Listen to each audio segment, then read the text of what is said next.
Tom Alvarez had been driving Uber in Flagstaff, Arizona for 6 years, and he swore he'd seen it all: drunk college kids, red-eyed truckers, couples fighting in the backseat.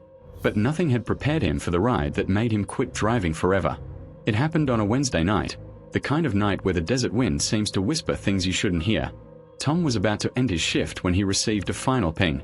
Pickup: Sylvan Ridge. Passenger: Mara. Distance: 6.8 miles. Tom froze. Nobody lived in Sylvan Ridge anymore. Not since the fire. He accepted the ride anyway. Drivers don't always get to choose. As Tom drove into the abandoned neighborhood, the temperature inside his car dropped, suddenly, sharply, unnaturally. His radio lost signal. Even the GPS froze, the glowing blue line trembling on the screen. He stopped exactly where the app said the pickup point was. But there was no house. Only broken foundations and twisted metal scorched by the wildfire 5 years ago. Then he saw her. She didn't wave. Didn't blink. Didn't breathe. Tom swallowed and rolled the window down halfway. Are you Mara?" The woman nodded once, slowly, then opened the back door and got inside. The air instantly turned icy. Tom's breath fogged in front of him. He checked his rearview mirror. The woman wasn't looking at him. She stared directly out the window, her expression blank, her skin pale like moonlight. "A rough night?" Tom asked nervously. The woman's voice was soft. Too soft. "Just drive." Tom started driving. The GPS said the drop-off was 18 miles north, along an old desert road that nobody used at night. After a few minutes, Tom noticed something strange. The woman's reflection in the mirror didn't match her movements. When she turned her head to the left, her reflection turned right. When she blinked, her reflection didn't. Tom's hands tightened on the wheel. He kept glancing at the mirror, hoping it was just the dim light. But then the reflection smiled. The real woman didn't. Tom nearly slammed the brakes. He forced himself to stay calm.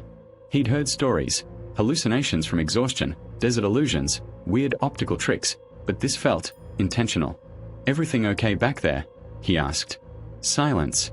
Then the woman whispered, "Do you believe in last rides?" Tom's stomach nodded. What does that mean?" She leaned forward slightly. Her hair fell like a curtain of darkness over her face. "Some people never make it home." Tom checked his phone. No signal. The GPS rerouted, then glitched, then froze entirely, stuck at 3:33 a.m. The same time the fire had started. He tried to turn on the radio. Only static. Only whispers. He could swear he heard his own name in them. "Tom. Tom, turn around, Tom." He jerked the dial off. When he looked back into the mirror, the reflection was closer, leaning forward, right behind his shoulder, but the real woman still sat perfectly still in the back. His voice trembled. "Screw this. Ride's over. I'm taking you back." Tom took the next U-turn. That's when the woman finally moved. A sudden, violent shiver ran through her body. Her head snapped up. "You can't take me back. There's nothing to go back to." Her voice was layered, like two people speaking at once. And then she said the words that made Tom's blood freeze. "I died on this road." Tom gripped the wheel, knuckles white. "I don't want any trouble," he whispered. The woman leaned forward. Her face finally visible. Burn scars covered her left side. Her I'm milky white. Hair singed. Smoke rising faintly from her skin like she was still burning. "I called for a ride," she said, "because nobody stopped that night." Her reflection smiled wider, too wide, and began to melt, the skin dripping like hot wax. Tom pressed the accelerator. The car surged forward. The woman screamed. Not in fear. In anger. She grabbed Tom's shoulder with a hand that burned like fire and ice at the same time. Tom screamed, swerved, and the car slid across gravel, spinning out. They crashed into a ditch with a violent jolt. The world went dark. Tom woke up to flashing red and blue lights. Paramedics swarmed around him. A firefighter leaned into the shattered window. "You're lucky," he said. "You're not the first driver to crash here." Tom whispered. "The woman, was she okay?" "She was in the backseat. Her name was Mara." The firefighter froze. His eyes softened. "Son, nobody was in your car." Tom's heart dropped. "That road," the firefighter continued. "A woman named Mara died here 5 years ago in a car fire. But you already knew that. You kept screaming her name when we found you." The paramedic paused. Do you need us to contact anyone? Tom stared at the empty backseat, the soot-stained indentation where someone had been sitting, the faint smell of burned wood. No, he whispered. I'm done. I'm never driving again. As they loaded him onto the stretcher, Tom saw something in the distance. A woman standing at the edge of the road, her long black coat blowing in the wind, her burned white eyes staring directly at him. She lifted her hand, waved slowly, and the car door slammed shut on its own. Emily Carson had one rule when driving Uber in Minnesota: never pick up from a location with no porch lights on. But that night, a blizzard swallowed the whole suburb, and every house looked dead. Emily was ready to end her shift when the app buzzed with one final request. Pickup, Pine Hollow cul-de-sac. Passenger, Reed H. Distance, 0.9 miles. Emily sighed. Close enough. One more ride. As she drove through the snow-laden streets, her tires crunching over fresh ice, she felt something she couldn't explain, a pressure in her chest, like someone unseen was watching her. She turned into the cul-de-sac. Every house, completely dark. But the passenger was already outside. He wasn't facing her. He wasn't moving at all. Emily rolled the window down a bit. Reed. No answer. She tried again. Reed. The man slowly raised his hand, straight up, not a wave, just a stiff vertical motion, like a signal. Emily felt her stomach tighten. Against every instinct, she unlocked the doors. The man walked toward the back seat with slow, mechanical steps, opened the door, and slid inside without a word. He kept his head turned completely to the side, face pointed toward the window, never toward Emily. She forced a smile into the mirror. Cold night, huh? Silence. Emily felt her throat tighten. Something was wrong with this man. Maybe he was on something. Maybe he needed help. But Emily had been driving for 4 years. She knew danger when it was sitting in her backseat. The GPS said the drop-off was 35 minutes away, at the edge of a frozen forest outside of town. No streetlights.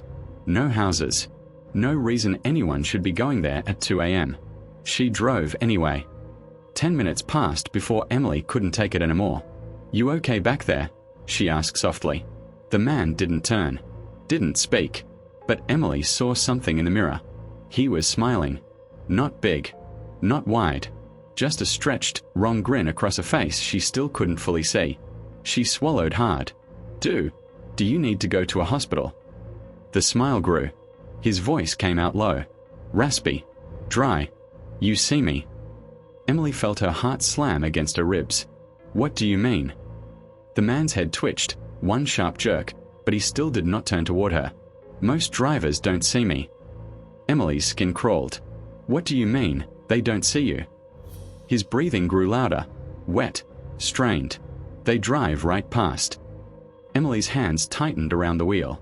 The storm outside had become a wall of white, the headlights barely cutting through the snowfall.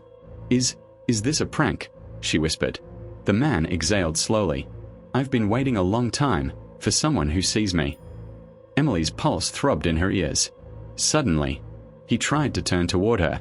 His neck cracked, then cracked again, but it wouldn't turn fully.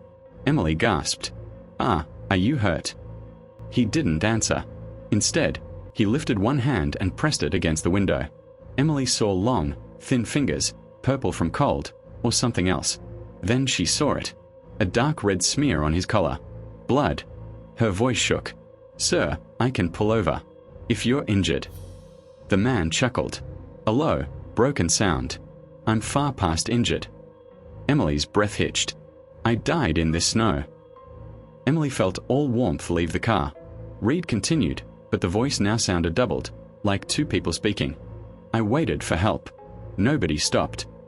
Emily's eyes burned with tears as fear pressed against her chest. I'm stopping, she whispered. I'm stopping the car right now. She pulled to the shoulder and slammed the brakes. But the car didn't stop. It kept sliding forward, slowly, like something was pushing it. Emily stomped the brake pedal. Nothing. Then Reed whispered, I'm not done with my ride. Emily's scream caught in her throat. The car suddenly locked its doors, all 4 clicks echoing like gunshots. She grabbed her phone. No signal. The dashboard flickered. The GPS redrew the route by itself. Destination changed to where he died. Emily couldn't breathe. "Please," she sobbed. "Please let me go." Reed slowly lifted his head again. This time, it turned a little farther. Bones grinding, muscles tearing. Half his face came into view. It wasn't just injured. It was destroyed. Frozen skin peeled back. One eye white and dead. Jaw twisted. Emily screamed. Reed whispered, "Finish my ride." The car jerked off the main road and turned down a narrow forest path. Emily couldn't control anything. Not the wheel, not the pedals, not the doors. When the car stopped, Reed finally moved. He leaned forward so close she felt his frozen breath on her neck. "This is where I waited for help." Emily sobbed uncontrollably. He opened the back door, but she hadn't heard the lock click. He stepped out into the snow, turned his head a little farther, skin splitting from the movement. His dead eyes stared at her. "Now someone knows I was here." Emily blinked. He was gone.